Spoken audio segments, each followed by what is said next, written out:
Welcome to the Reindl Report. I'm here so I won't get fined. Oh my God, Paul, you make me so mad sometimes. A podcast out of San Diego, California that rewrites the definition of mediocrity. Paul's spirit encompasses what this town is all about. He's amazing! Now, here's your host. Oh, boy, you making me sure.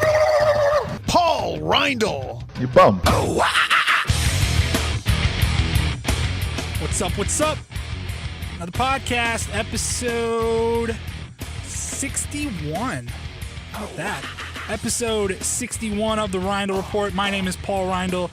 This is the Reindl Report. It is a sports podcast based out of San Diego, California, but there's only one thing to talk about. This podcast is being recorded on Thursday, November 2nd. You know, I've been awake for like 12 hours already by the time this is being recorded. Just realized it is my best friend's birthday. So I should probably call him after this podcast because I definitely forgot until I said out loud November 2nd. How about that? We're already in November. All right. Mental note for when I am finished up here. Anyways, only one place to start here on the November 2nd here, episode 61 of the Reindl Report, and that is the World Series. There is not a lot else that I would rather talk about than baseball right now. I'm genuinely sad that the World Series is over. I mean, the series just ended less than 24 hours when this podcast is being recorded, less than 24 hours ago, and I miss it already. I miss it. It was so good. It was the best postseason I have ever seen, and I have watched a lot of baseball in my 27 years here on this earth. A lot of baseball, and I cannot remember a postseason that was as good as this. Now, am I going to call it the best World Series ever? It's up for debate. I mean, keep hearing things like 1975 was the best World Series ever, and some of those, you know, the ones with the walk-offs, of course, and you know, you had a perfect game thrown in a World Series. So, yeah, I get it. I'm not gonna sit here and act like I was watching those series because I wasn't even a thought yet at the time. But for me, I would say it's the best World Series I've personally ever seen.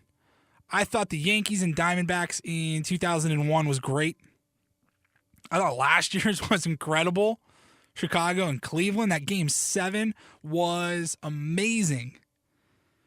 But man, what a World Series. I got nowhere else to go. I mean, I don't have anything. You want to talk NBA? I could talk about LeBron James and how he's doing his thing with the Cavs. You know, they're like 3-5 by the time this podcast coming out. I don't really want to do that. College hoops is around the corner. I got nothing on that front right now. I'm going to go to the NFL. The only story, I mean, Andrew Luck is out. Shocker. Did Cam Newton say anything stupid this week? I haven't seen anything. Papa John is all pissed off because of the protest. See, I didn't call it the anthem protest. I call it the protest. Papa John's all pissed off. I think because he just realized his pizza tastes like shit, but that's just me. Tom Brady. I actually will talk about this a little bit later in the podcast. Tom Brady has been hanging out with Russell Wilson, and I want to explain what I mean by that. But I'm all about baseball right now, man. I'm genuinely bummed that we got to wait a few months now for pitchers and catchers to report to spring training. But God, I kept trying to stay grounded during the World Series because recency bias is a thing. We so often find ourselves, just because something recently happened, we go, oh my God, that was the best ever. Oh my God, I just had the best sandwich yesterday. Was the best sandwich you've ever had in your life? Or was it a really good sandwich and you just ate it yesterday so you remember how good it tastes? You know what I mean? Like, recency bias is definitely a thing. And we jump to conclusions pretty quick. Best World Series game ever. Best ever. Best thing ever. Well, I was saying that after Game 2 of the World Series this year. I was like, man, trying to stay grounded with that game was insane. Back and forth. lead changes, home runs. I mean, what more could you want? And then game 5 happens, 13-12 final score. I mean, it was like a freaking home run derby there in Houston. Again, what more could you want? Are you not entertained? Are you not entertained? Is this not why you're here? That's not really the accent, but Is this not why you were here? I don't know. I decided it was going to be the accent. But seriously, like, what more do you want in a World Series? Home runs galore. The excitement was off the chain. The leads were changing. These were two teams that had very comparable pitching staffs. I was all for it. So I'm thinking game 2 is one of the best games I've ever seen. Then game 5 rolls around. I go, son of a bitch, that was the best game I've ever seen. What is happening? And I thought, am I going crazy? Like, is this just me being biased because it just happened and everything's the greatest? No, man. I looked it up. I stumbled across this story. It was on 538. That's I don't exactly know how to describe it best. It's a branch of ESPN. It's like their analytical, statistical numbers crunching part, their website. So 538 had this piece that they found this stat, and going stat geek here. They found a way to kind of categorize the importance of each play in a baseball game. And it was the win probability something. Yeah, as I pull it up, it's the win probability added. Basically, the degree to which each play contributes to a victory across all the plays in a game. So 538 here, as I'm reading it, says it's possible to quantify how earth-shaking the average play was, and by extension, how exciting each game is. And by that metric, last night's game, Game 5, comes out as the second most thrilling in World Series history. And I'm thinking, okay, so I'm not crazy. I don't know how they came up with those numbers. I don't know what those numbers are. I don't know what they mean. I didn't come up with those numbers, but if it's on ESPN, it has to be true, right? It's on the internet. Just anytime I saw it on the internet, it's true. Trust me.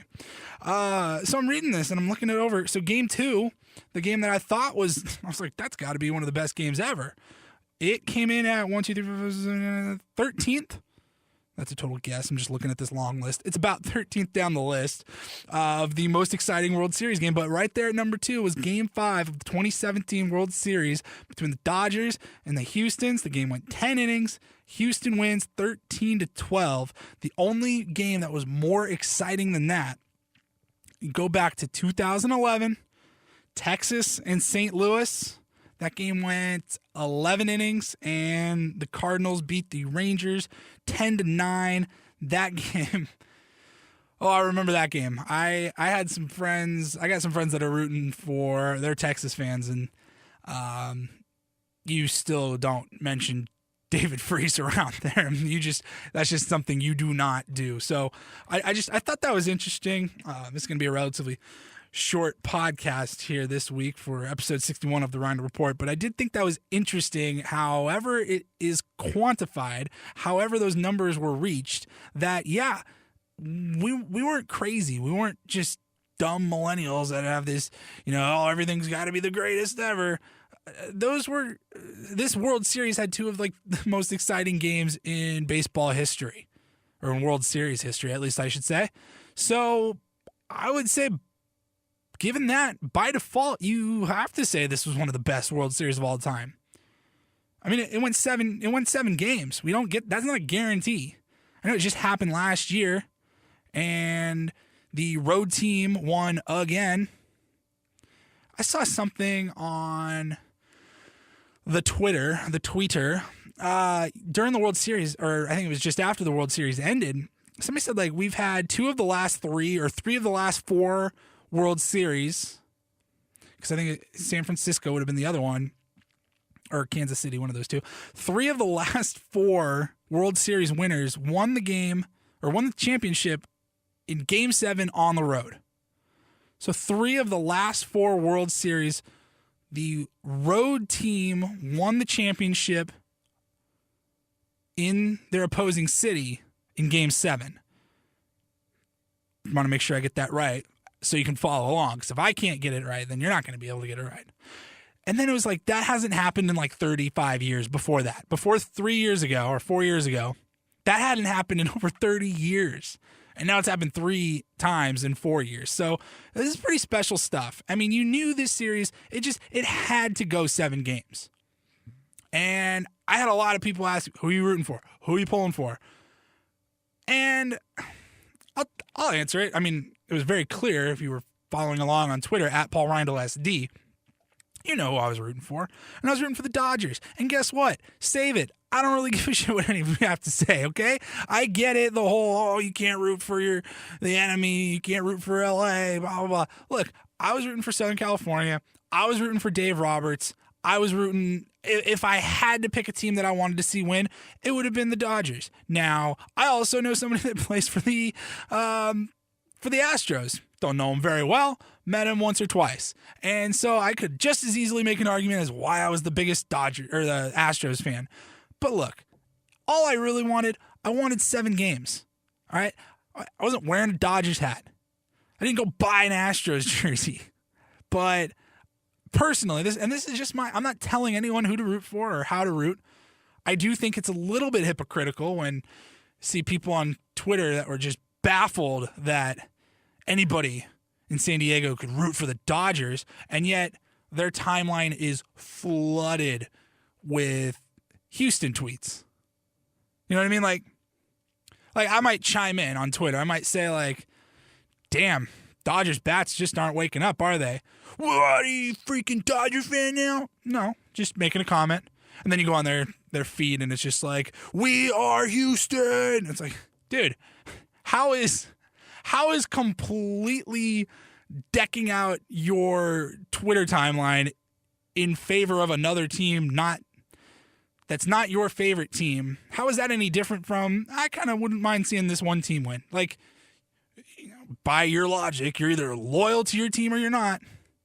I don't know. I'm going off on a tangent there, but that was just something that I kept seeing popping up on Twitter from a few of you guys, and it was just annoying. But yeah, I was rooting for the Dodgers, I guess, and really all I wanted was 7 games.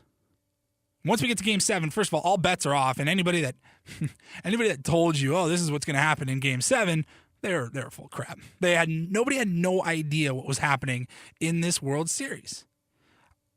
I thought it was insane how the most boring game of, quote unquote, boring game of all 7 was Game 7. I mean, think about it. We had 1 home run.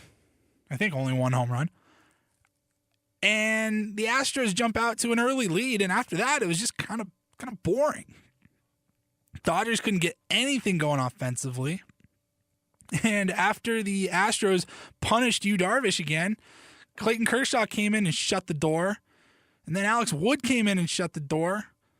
And then Kenley Jansen, I think it was actually Kershaw and then Jansen and then Wood comes in.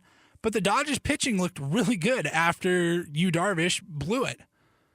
And so it would have been an exciting game, a pitcher's duel, had Houston not jumped out to that early lead. They did. Can't take that away from them. But after that, it was kind of a boring game. And this is coming, of course, after Game 5, which was insanity. And then Dodgers were mostly in control against, in Game 6 there. Justin Verlander pitched great, but then once they get to him and they get to that bullpen, it was all Dodgers in Game 6. So I did find that kind of humorous and just a bit ironic that out of all these games, the crazy World Series, 2 of the best, most exciting games ever, apparently, according to 538 from ESPN. This series, and then Game 7, you get there, and that's the most boring game? Really? Interesting. But it was such a good World Series this year. We were absolutely spoiled. How many baseball, like think about your people in your life.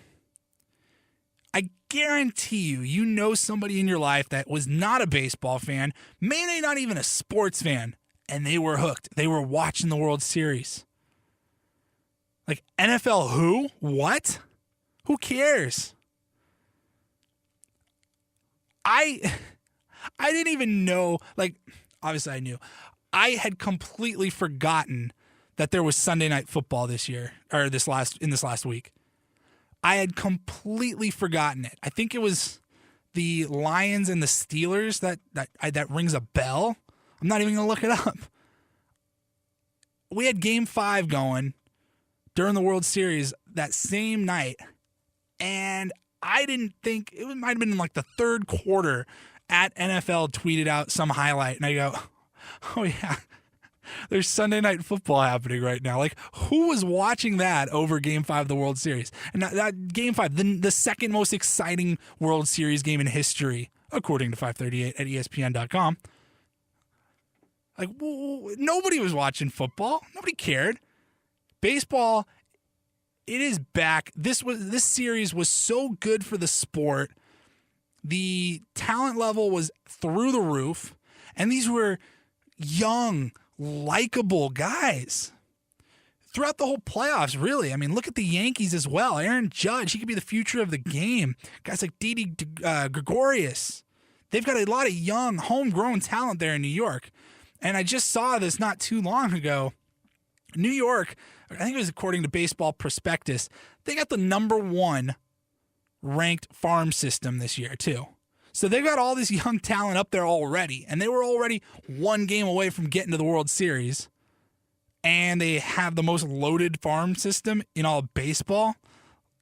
Look out. Like, the Bronx the guys in the Bronx, they might be here for a little while. You look at Houston, same thing. They've been building for a few years now, but these are all young, likable guys. I mean, who can watch Jose Altuve play and have anything negative to say? You just want to pick him up and give him a little hug. You just want to give him a little hug and ruffle his hair a little bit, right? Carlos Correa proposing to his girlfriend after Game 7. That was the most baller thing I've ever seen in sports. You kidding me? Like you see when you're at the games, or you see him on the videos on YouTube or something, or like the guy at like some AA minor league game and he proposes to his girlfriend. You're like, dude, what are you doing? I've seen like professional like football players propose to their girlfriends on the sideline after a game, but I think that trend has officially died because you cannot top proposing to your girlfriend after Game 7 of the World Series, after winning Game 7 of the World Series. I wonder if obviously he had that plan and he had the rock with him, probably had it in his bag, sitting in the dugout. All right, if we win, it's happening. Got to run in there and go grab it. Got to go dogpile on the mound, and then I got to sneak off, run into the clubhouse or run into the dugout real quick and grab the diamond. I wonder if he had to have told people, right? Some of his players, some of the buddies on his team. Hey guys, no pressure, but if we win tonight, I'm proposing. Like, you think they're like, oh great, like as if we didn't have enough pressure heading into tonight's game, as if we didn't have enough going for us. Now we got to win for you. Come on. I don't know. I thought that was awesome. Like, if you were ever going to propose to your girlfriend at a sporting event, at a game that you were playing in or whatever, it has to be Game 7 of the World Series that you just won. Like, that is the sports on-field proposals to end sports on-field proposals. You got that right? All right. Yeah, still dealing with this damn cough.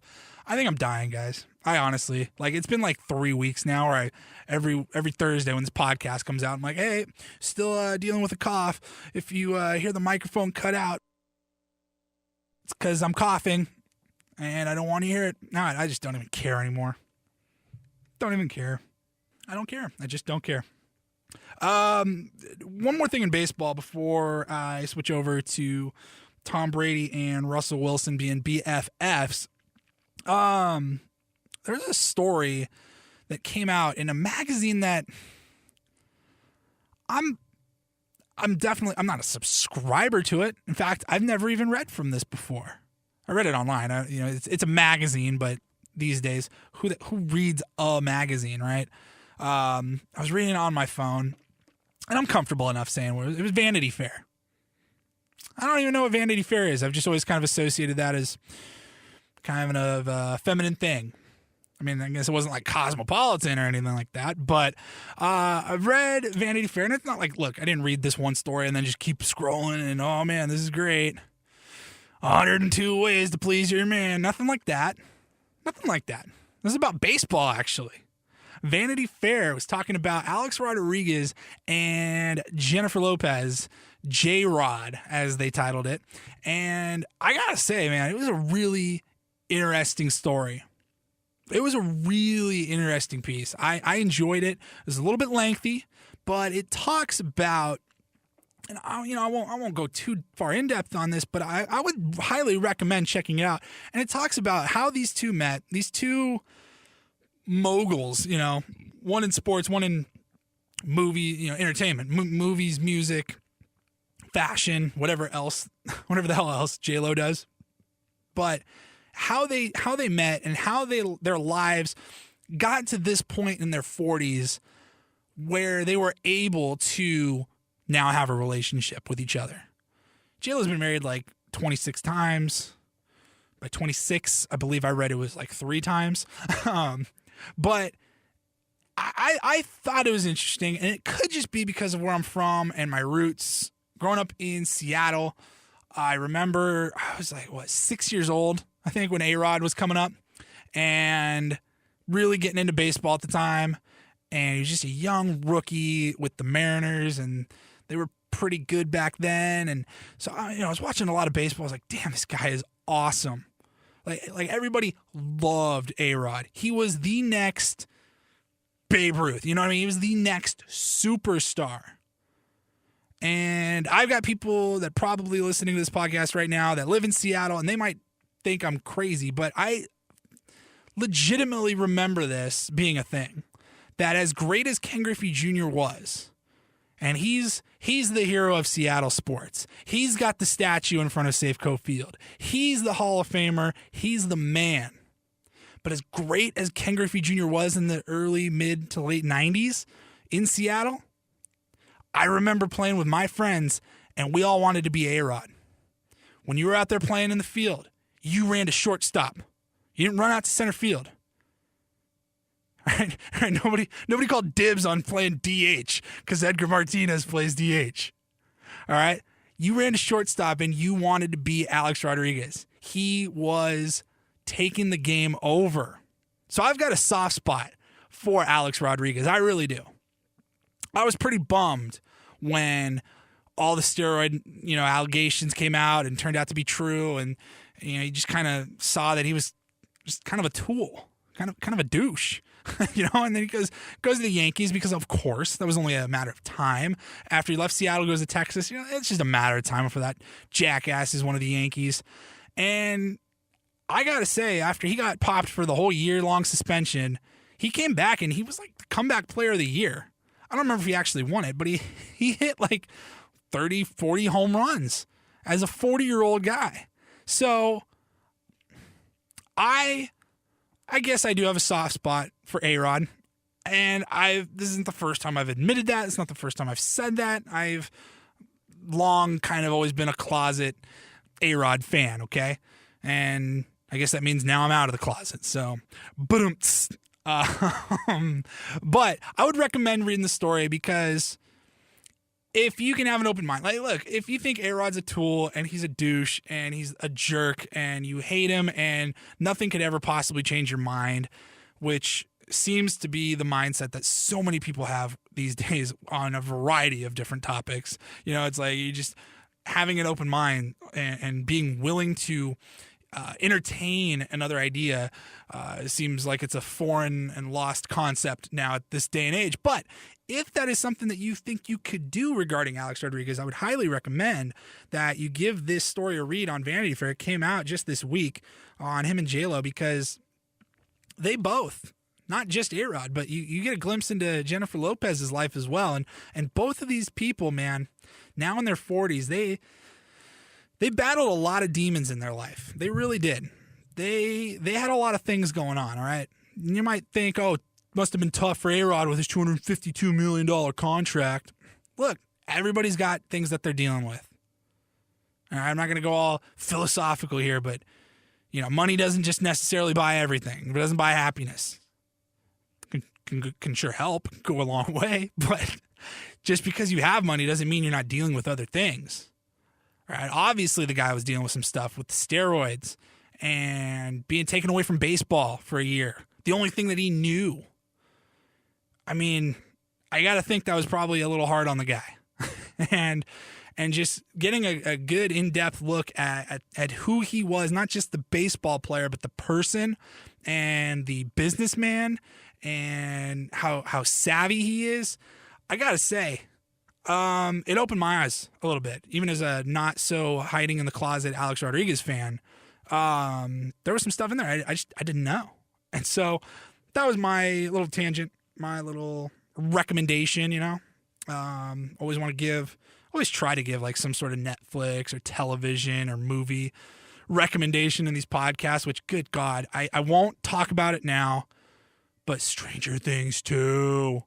I'm a little embarrassed at how fast I finished that series. It came out on Friday afternoon last week, October 27th.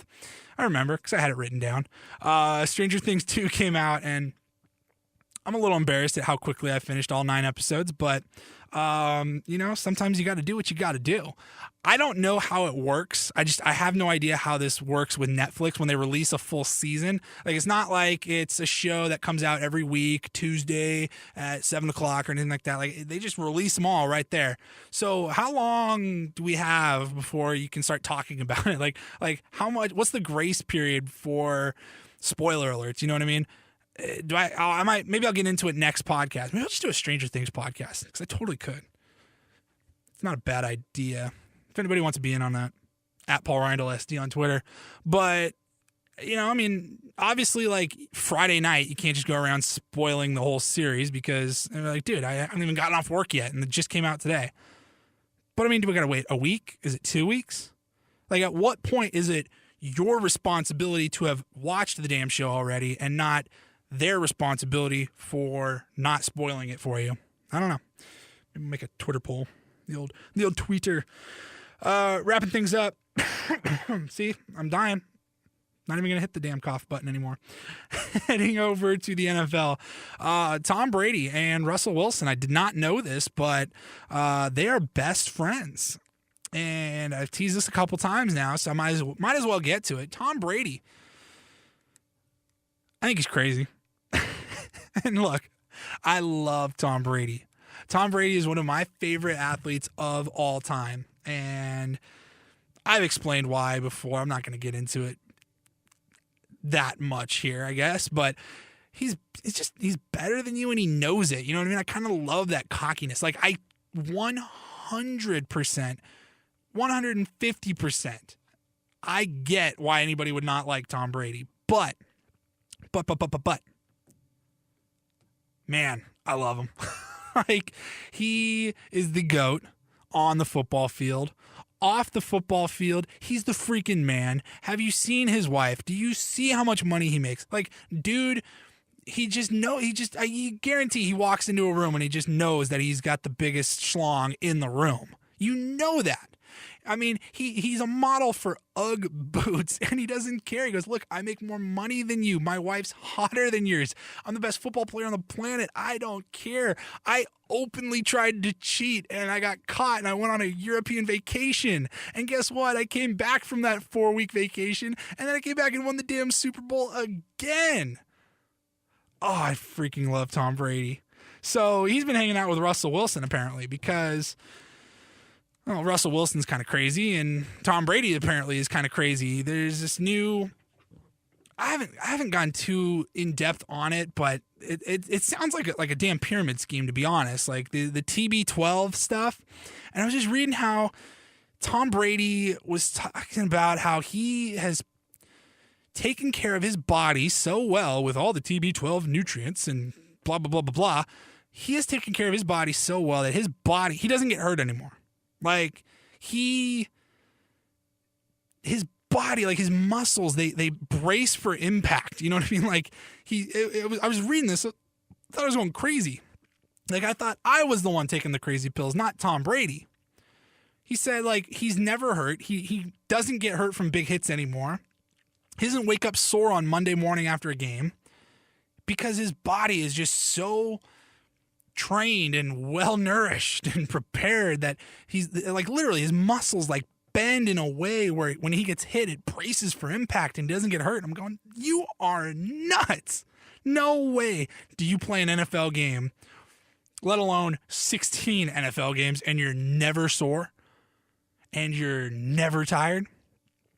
I even heard he said something like he doesn't even get sunburned anymore. Like he's just immune to the sun.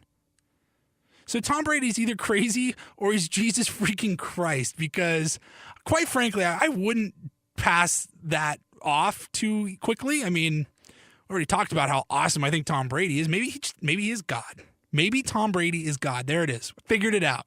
30 minutes into the Rindle Report, episode 61, and I figured it out. Tom Brady's God. So he's the best quarterback on earth. His wife is smoking hot. He makes a crap ton of money. He cheats, gets caught, goes on vacation, comes back, wins the Super Bowl again. Just doesn't care. And oh yeah, he's immune to the freaking sun. So how does Russell Wilson come into this? He really doesn't. Look, I'm just poking fun at this point, mostly because I know my boy Roger's listening in and he's going to be all pissed off at me. He's already probably texted me by the time he's gotten to this point in the podcast, if he's even made it this far, because he knows where I'm going with the Russell Wilson thing. But Russell Wilson, a couple years ago, got absolutely, I mean, he got his head taken off, damn near taken off by Clay Matthews of the Packers. I mean, helmet to helmet, Clay laid homeboy out. And Russell Wilson, you already know, he's always running for his life. He's always under duress and running around, and he takes some big hits. He doesn't quite go to the same length that Tom Brady did, where he's apparently immune to the goddamn sun. But Russell Wilson, after that game, said that he never got a concussion. He doesn't get concussions because he drinks this water with nano bubbles, I think it was, micro bubbles. I'm pretty sure it was nano bubbles. And the only thing I think of was, I remember seeing a meme going around. It was from Space Jam where Michael's secret stuff, remember? You got Bugs Bunny holding the water bottle and he just writes in Sharpie, Michael's secret stuff, and they wrote Russell's secret stuff. I mean, look, Russell Wilson seems like a really genuinely good dude. He is a pretty damn good football player, and any team would be lucky to have him as their franchise quarterback. But that does not mean that Russell Wilson's not a dork and not a little bit out there. I mean, you remember, oh, God told me not to bang Sierra, so I didn't. He said God told him he was going to lose the Super Bowl or told him to throw the interception to Malcolm Butler on the 1-yard line when they probably should have just handed it off to Marshawn Lynch. Something like he was told to do that and because he was going to be used or in a way. Look, I'm not going to go down any religious rabbit hole here, but I personally just don't think God really cares who wins a football game. I don't. I just could go on and on about that, honestly, but I really don't think that God had much betting interest in that Super Bowl between the Patriots and the Seahawks. But when you go out and say you drink a special type of water and that prevents you from getting concussions, and you say that especially after that hit that you took from Clay Matthews, dude, I'm not buying it. You might as well tell me you're immune to sunburns. You and Tom Brady, Russ, you guys are just a couple of peas in a pod. So that's about all I got for the Rindle Report here. I told you it was going to be relatively short, and I think it's about time to get out of here. We're a little over half an hour. I guess it wasn't too bad. Considering, here, how about this? Episode 60. Highly recommend you still go check it out. That was when San Diego Sign Guy joined the show, and that was well over an hour-long podcast. So this one wraps up in about 35 minutes or so, and we call it good. Yeah, that's going to do it for me. I just, World Series, A-Rod, Tom Brady. What's not to talk about? Go ahead and follow me on Twitter at Paul Reindl SD. Do want to make a quick announcement? You can now get all of these podcasts on YouTube. So trying to expand the brand, trying to see what works, what doesn't. You can obviously go to iTunes. You can go to therindlerreport.com, but now you can also go on iTunes. So if you see the video floating around on Twitter or whatever, that's one way you can watch it. It's not like a movie. It's not a video. It's not in-studio video. It's just going to be a still image. But I actually listen to a lot of music via YouTube, so maybe now you'll listen to a podcast via YouTube. As always, give me a comment, give me a shout out, give me a tweet, send me, at Paul Reindl SD. Let me know what you like. Let me know what you didn't like. If there's anything that you would like to hear on next week's podcast, send it my way. I'll see if I can fit that in. Until then, that's all I got. I'll talk to you guys next week.